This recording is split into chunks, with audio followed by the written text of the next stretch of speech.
time for you to be asleep, Billy. I'm not a bit sleepy. You have to get up early tomorrow, remember? Oh, I don't want to go to bed yet. It's bedtime and sleep time. Now, put these things down. Now get under the covers and out with the light. Mom, I'm always awake for ages after the lights are out. Oh, don't worry. You'll fall asleep right away. You'll be asleep before you know it. Good night, Billy. Good night.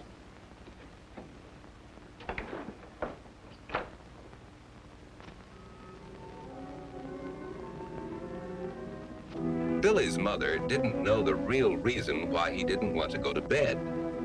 When he was left alone in the dark bedroom, Billy became frightened. He didn't understand about fear, that fear is a natural thing and nothing to be ashamed of, and that there's a way to go about getting over some fears. So he had never told his mother about it.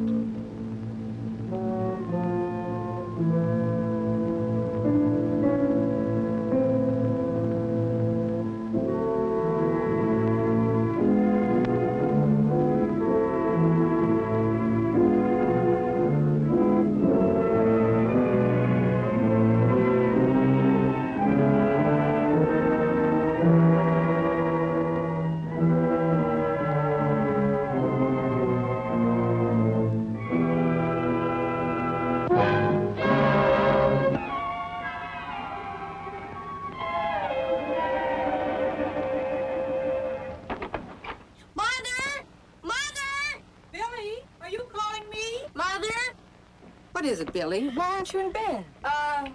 What's wrong, Billy? Is something the matter? Mother. Yes? Is it all right if I leave the lights on just for tonight? Oh, is that what's been bothering you? I thought I saw someone in the room, and I heard noises. Well, noises always seem louder at night, and then we often imagine all sorts of things that aren't true. Tell me, Billy, are you often afraid like this? Lots of nights. Well, I'm sorry you didn't tell me about this before. You should never be ashamed of telling me when you're afraid of something. Fear is nothing to be ashamed of. Everybody's afraid of something or other. It's very natural. Do you remember what happened a few weeks ago, that Sunday morning? I was making breakfast. You and Dad were waiting so you could get outside to work on the lawn.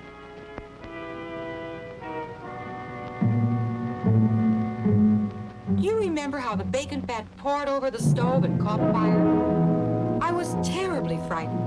Your father was frightened, too. Then he remembered an old trick about putting out grease fires, and he quickly smothered the flame. We were all frightened of the fire. It was natural.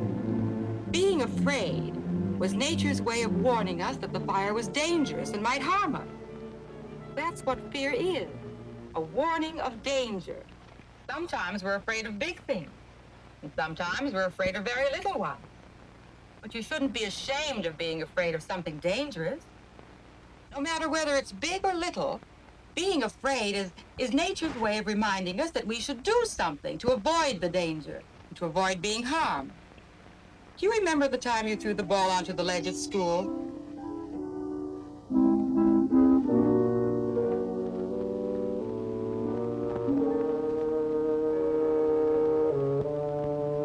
Danny was angry at you for throwing the ball out of bounds and insisted that you get it down.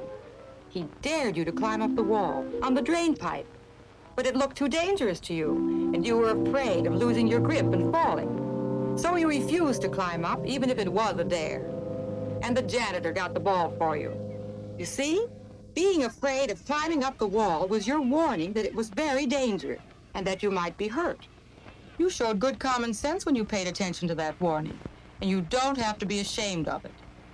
Being afraid was nature's way of getting you to avoid something dangerous.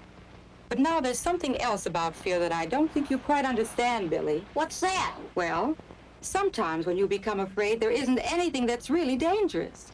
Sometimes you think things are dangerous when they're not. Sometimes you and most other people grow afraid even when they know there's nothing dangerous. Can you think of anything like that, Billy? I know. Kathy Lewis used to be afraid of dogs, even when they were friendly. She was so scared she'd cross the street when she saw one. Well, that's a good example of exactly what I mean. I found it out one day when I was playing with Scrappy. You know, Mr. Rogers' dog?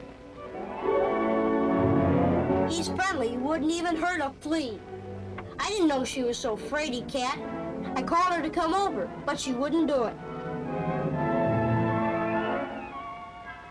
She wouldn't come back even when I told her the dog wouldn't hurt her.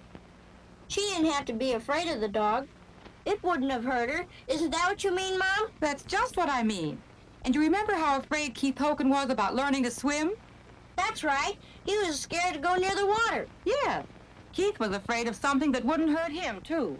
And there's another kind of being afraid when there's no real danger. That's being afraid of what people might think, especially your parents. Do you remember a few months ago when Mrs. Campbell phoned me after dinner? Frank hadn't been seen since school. They were waiting dinner for him, and poor Mrs. Campbell didn't know what to think. Well, you know what happened. They found Frank down in the basement. His report card had some bad grades on it, and he was afraid of what his mother and father would think. Maybe even that they'd stop loving him. Of course, he found out that he shouldn't have been afraid, that his parents would go on loving him no matter what grades he made. So you can see what I mean when I say there was no real danger there. There are many things that people are afraid of when there's really no danger.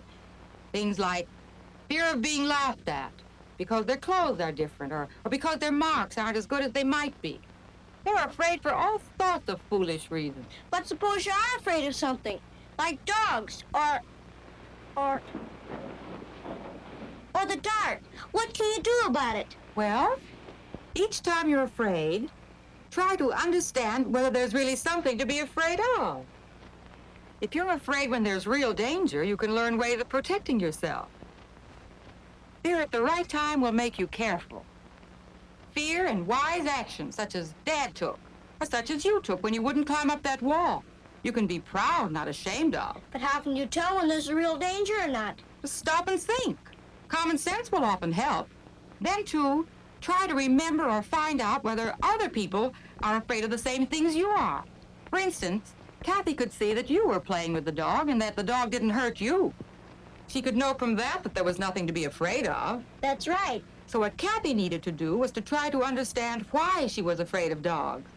Maybe just getting to know some dogs would have helped her get over her fears. That's what she did do, Mom.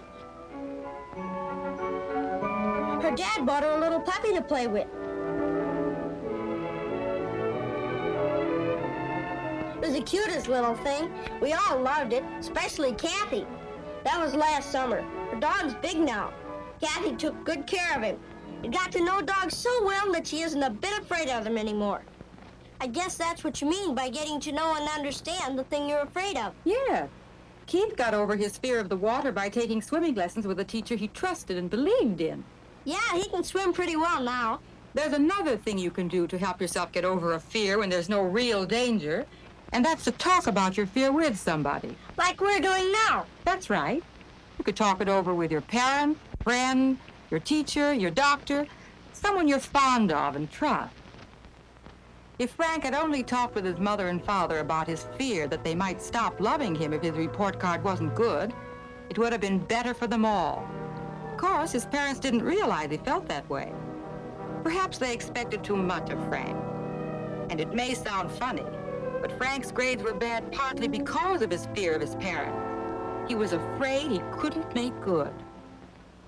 Talking it over certainly made a big difference to the Campbells. It helped all of them understand each other better. As they talked over his work and work habits and what they expected of him, Frank got over his fear of making poor grades and of not doing well enough to please his father and mother. He's doing much better in school now, isn't he? Yeah. Gee, Mom, it does help a lot to talk things over. Billy, would you like to talk about some of the things that you're afraid of? Like why you don't like the room dark? Well, I'm lonesome. And I'm afraid you and Dad aren't downstairs. That maybe you've gone away. You have my word that we'll never go away without telling you. And of course we'd never leave you alone. Either we or someone else will always be where you can call. How about it? Ready for sleep now? Yeah, I guess so. All right, darling. Good night. What about the light, Billy?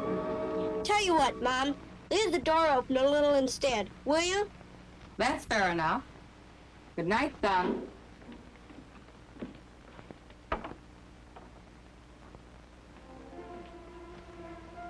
he will feel as alone as he did before? Do you think he'll stay awake as long as he used to? Does knowing that others are afraid of real dangers make it easier for Billy to stop worrying about his own fears? And when he remembers that some people are afraid when there's no real danger, does that make it easier for Billy to understand some of his own fears?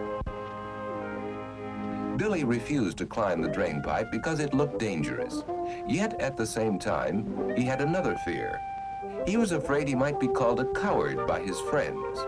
He had to decide which was the real fear. Do you think he decided correctly? And do you think that the story of Frank's being afraid of what his parents might think helped Billy understand his own fears better? Did it help Billy to talk over his fears with his mother? What do you think?